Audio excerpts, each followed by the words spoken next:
Estamos ya conectados próximamente con Carlos Castro Gao, el decano del Colegio de Economistas de Lima, para conversar con él sobre el precio del dólar, que hoy día cerró en 4.08, y también conversar sobre qué significaría para los mercados internacionales la permanencia de Julio Velarde en el Banco Central de Reserva. Así que, por favor, Roy, si me confirmas, ya estamos conectados con Carlos Castro Gao, él es decano del Colegio de Economistas de Lima, para darle la bienvenida. ¿Cómo está el señor Castro? Buenas noches.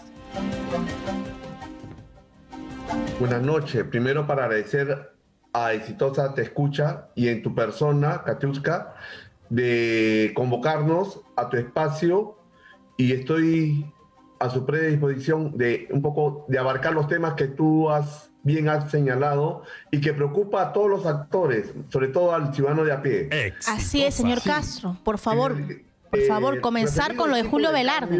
Y al alza del dólar, tiene dos componentes. Uno, que no podemos desconocer que estamos ya viviendo de hace buen tiempo una turbulencia política por diferentes factores. Primero, por las elecciones que hemos tenido, tanto en la primera vuelta, segunda vuelta, y el enfrentamiento permanente que ha habido entre el Ejecutivo y el Legislativo, y que aparentemente sigue también ese enfrentamiento. Esperemos que se encuentren consensos, agendas conjuntas, de priorizar un poco los temas que tú bien lo has señalado, ¿no? En que beneficia al ciudadano de a pie. Estamos atravesando todavía una pandemia que en el caso del Perú ha tenido resultados catastróficos, no solamente en el número de contagios, sino en el número de muertes y de la paralización de nuestra economía, que ha generado muchas pérdidas de puestos de trabajo. Es más, en los meses más con efectos más nocivos a nuestra economía, hemos llegado a 3 millones de puestos de trabajo perdidos a nivel país.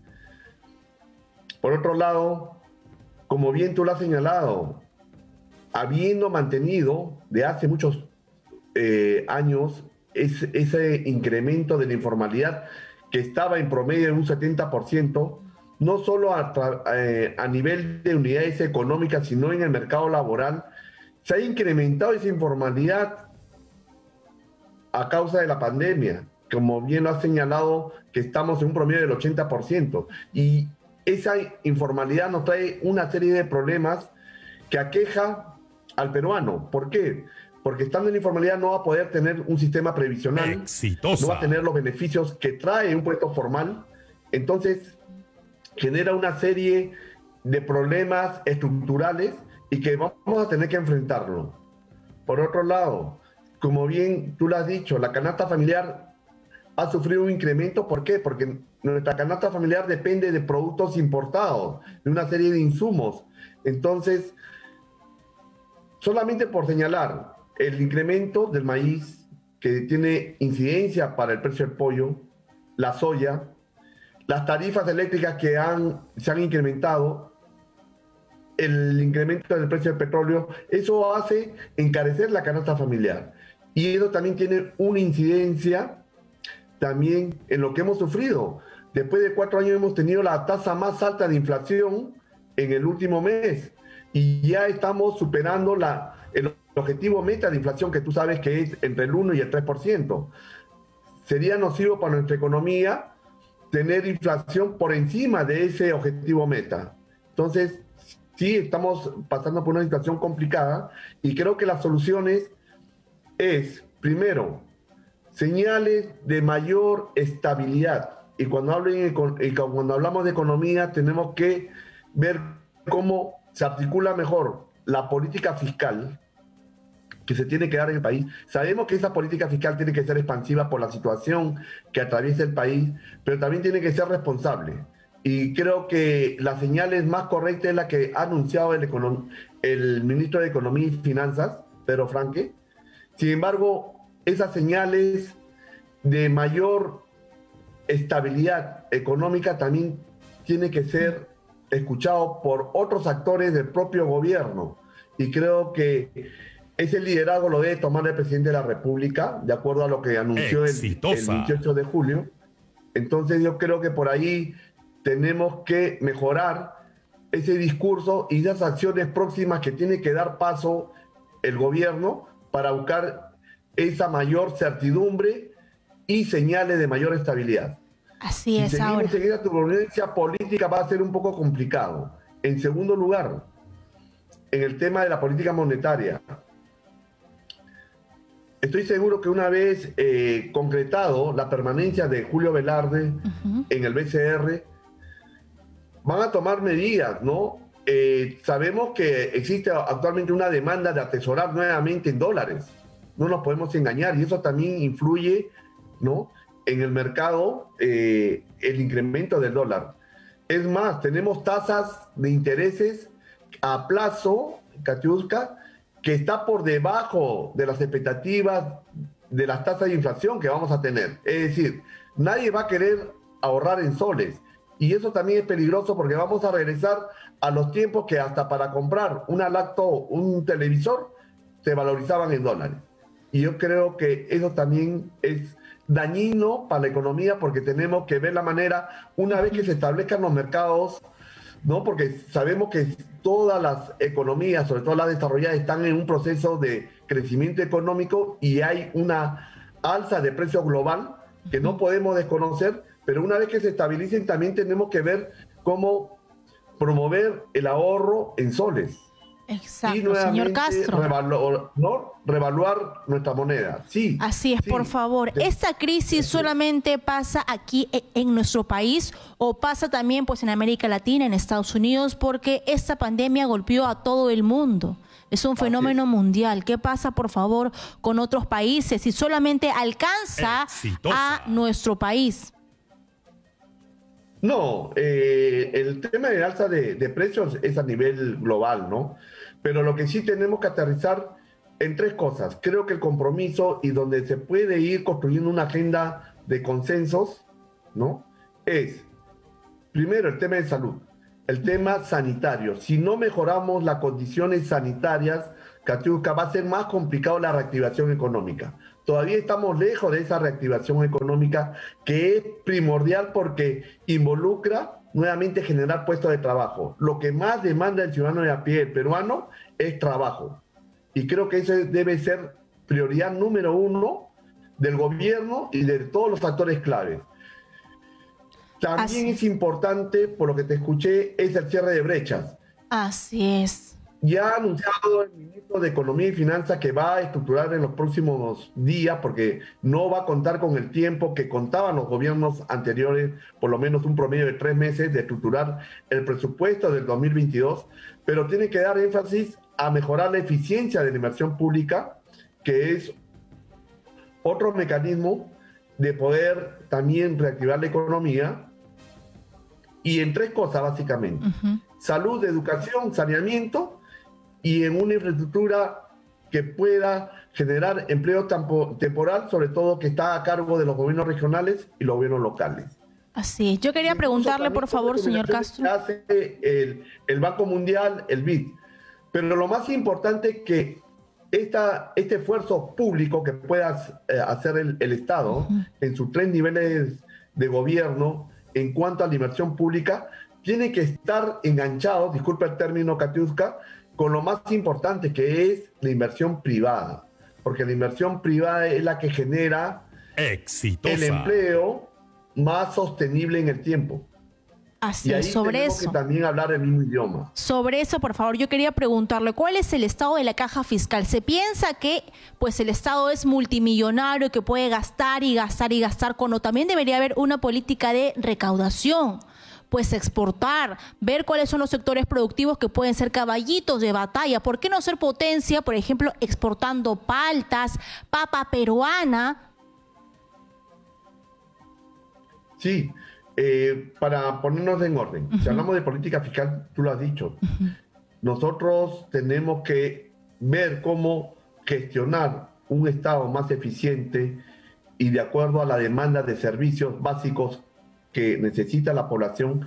Es que necesitamos ingresos y cómo también reducir ese déficit fiscal en el tiempo, porque no nos podemos engañar. Si hablamos de una política fiscal responsable es que quizás en este año no vamos a poder resolver ni el próximo ese déficit fiscal que se ha incrementado por producto de la pandemia. Tú sabes, ¿no? Se incrementó fuertemente en el 2020, pero eso no significa que también tenemos que generar mayores ingresos. Por cuanto estamos nosotros, digamos, en la tabla, en los últimos lugares de presión tributaria en América Latina y el Caribe. El promedio en América Latina y el Caribe están por encima del 18%, Katiuska, nosotros estamos entre 13 y 14. Es inconcebible de que con esa presión tributaria podemos resolver los problemas estructurales y de lo que le aqueja a la población.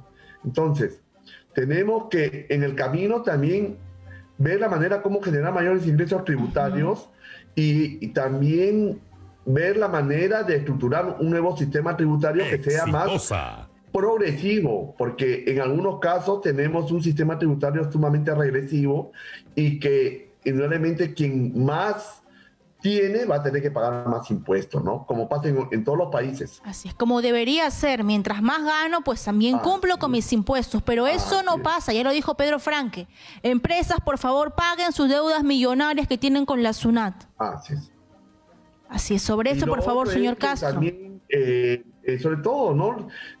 De aplicar en cuanto a mayor, digamos, contribución a las utilidades, a los excedentes, ¿no? A la riqueza, ¿no? Como aplican en otros países. Lo que no se debe afectar son impuestos y ahí vamos a concordar, dejando de lado, ¿no? De que si uno es economista, ¿no? Es afectar los procesos de producción con algunos impuestos. Lo que queremos también alcanzar, y ahí hay un reto pendiente que nos tenemos que poner de acuerdo, sector privado, Estado, de aumentar la competitividad del país. Y ahí tenemos que trabajar diferentes frentes, hasta la educación. La educación no puede ser igual en las distintas realidades del territorio. Tenemos que formar recursos humanos a esos retos de desarrollo y de aprovechar, como tú bien has dicho, en los sitios donde podemos ser competitivos en exportar palta, tenemos que formar recursos humanos para que esa palta tenga las mejores condiciones en el mercado internacional. Si somos capaces de también de sacar provecho a una diversidad de productos en la Amazonía, te digo para ahorrar tiempo, porque tú sabes que en televisión es terrible los minutos. Así es. La Amazonía en 2 rubros nomás es incalculable en los próximos 30 años los ingresos que podría tener el país en medicina natural y cosmética. Y no estamos pensando en eso. Entonces tenemos grandes potencialidades como país, pero no estamos haciendo bien las cosas. Por favor, señor Castro, ¿cómo debería ser el gobierno del presidente Pedro Castillo con la empresa privada? ¿Cómo debería ser esa relación? Vamos a separar las cosas. Si hablamos de la inversión extranjera, que la necesitamos en sectores importantes, porque no tenemos la capacidad de financiamiento en proyectos ambiciosos, inmediatamente si está vinculado al sector energético, ¿no? Al sector de infraestructura, creo que lo que se debe hacer es hacer esta alianza estratégica entre Estado y sector privado en las mejores condiciones. Y cuando hablamos de las mejores condiciones, aplicar los estándares internacionales de cómo se debe negociar estos proyectos de acuerdo a los términos económicos, porque son proyectos de mediano y largo plazo, en que todos ganemos, tanto el Perú como también el inversionista. Y eso no lo hemos visto, Katiuska, porque también tenemos que reconocer que ha habido debilidades, incluso opacado por una serie de actos de corrupción en diferentes alianzas estratégicas entre el sector privado y el Estado. Sin ir muy lejos, todos los contratos que se ha firmado con Odebrecht no nace de una necesidad de desarrollo, más parece que fue necesidades de intereses empresariales que tenía este grupo, ¿no? Y yo creo que esta alianza estratégica, creo que la premisa, primero, debe nacer de necesidades de desarrollo del país y cómo, a través de esta alianza estratégica, salgamos ganando tanto el Perú y también el inversionista que viene a hacer negocios en nuestro país. Así es, sobre eso hay una imagen equivocada de que ahora somos un gobierno de izquierda y que no van a venir los inversionistas extranjeros a invertir aquí en territorio nacional. ¿Cómo se maneja esta imagen que ahora se vocea pues por cada punto de nuestro país que pues genera preocupación? Primero, que se alinee la política fiscal que ha anunciado Pedro Franque con el esfuerzo también de consensuar, ¿no?, el manejo de la política monetaria que está a cargo del BCR. Sabemos que está dentro de sus atribuciones y prerrogativas que tiene el BCR. Y mientras que no se den esas señales de mayor certidumbre, va a haber todavía, digamos, un poco la desconfianza. Justo ahí va a ser el éxito del gobierno que tiene el presidente, que está conduciendo el presidente Castillo, en generar confianza. Esa es la clave, Katiuska. Si no generamos confianza, en los próximos meses no va a haber esa apuesta por el Perú de hacer esas inversiones de mediano y largo plazo.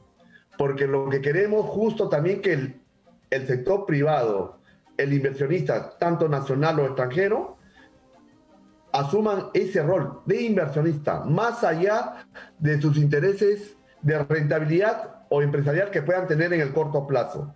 Creo que ahí también es un mensaje nuevo que debe lanzar el gobierno, que recién ha asumido la responsabilidad de asumir estos retos, de mejorar la calidad de vida del peruano, pero a su vez también generar desarrollo económico y social, pero más igualitario y con mayor justicia social, como te escuché también en la introducción de esta entrevista. Así es, por favor. Sobre eso ya mi última pregunta. ¿Cómo podríamos generar esa justicia social, acortar la brecha? ¿Cuáles son los pasos que debería seguir Pedro Franque y el presidente Pedro Castillo para que esas personas que nunca han tenido nada, que han tenido mucha distanciamiento de este gobierno, que han sido invisibilizados por muchos años, por fin tengan una mejor calidad de vida como el peruano merece? Katiuska, no podemos también desconocer las realidades que tenemos en distintos departamentos, provincias, que sí es necesario los programas sociales y, digamos, la asistencia, ¿no?, inmediata, como lo ha anunciado no solamente Pedro Franque, sino lo que ha hecho indistintamente, si lo hizo bien, mal o regular, tanto Sagasti, incluso Vizcarra, en la entrega de bonos. Sí, posiblemente se va a necesitar focalizar a la población que realmente necesita la entrega de bonos, pero lo más importante, Katiuska, es que generar empleo, porque el empleo es lo que le va a garantizar ese cambio de calidad de vida del peruano. No hay otra fórmula, no hay otra fórmula. Y creo que para ese reto hay que generar también mejores desarrollos de capacidades del peruano para esos retos del mercado laboral. Y cuando hablo de retos de mercado laboral, es que estamos desaprovechando esas oportunidades y esas potencialidades que existen en la sierra y en la selva. Parece mentira. Donde tenemos mayores recursos no hay población. Así es, muy bien, señor Castro, muchas gracias por sus consejos, por su información, por su análisis, muchas gracias por su tiempo, muy buenas noches. Sí, y te agradezco solamente para despedirme, y cuando crean conveniente, exitosa en sus diferentes espacios de noticias, estaremos atentos a participar, y el Colegio de Economistas de Lima ya le ha hecho llegar una carta al presidente de la República que estamos predispuestos a colaborar y sobre todo con un recurso humano calificado para esos retos de mejorar la inversión pública, el tema de planeamiento estratégico con enfoque territorial y otros retos que seguro va a estar estableciendo el presidente y también el gobierno que él preside. Excelente, señor Castro. Esa es la idea, poner a disposición de este gobierno nuestro conocimiento y sobre todo nuestras ganas de tener puentes. Muchas gracias por eso también, por esa carta que se le envió a Pedro Castillo. Muchas gracias, buenas noches. Al contrario, a usted, y muy agradecido de convocarnos. Así es, muy bien, hemos conversado con Carlos Castro Gao, el decano del Colegio de Economistas de Lima, y han enviado una carta al presidente Pedro Castillo Terrones para decirle: presidente, aquí está nuestro conocimiento, aquí está nuestro trabajo para brindarlo al pueblo peruano. Esa es la idea, que todos juntos pongamos el hombro por nuestro país, que todos juntos luchemos para que este gobierno le vaya bien, porque si le va bien a todos los peruanos les va a ir muy bien. 8:55 de la noche.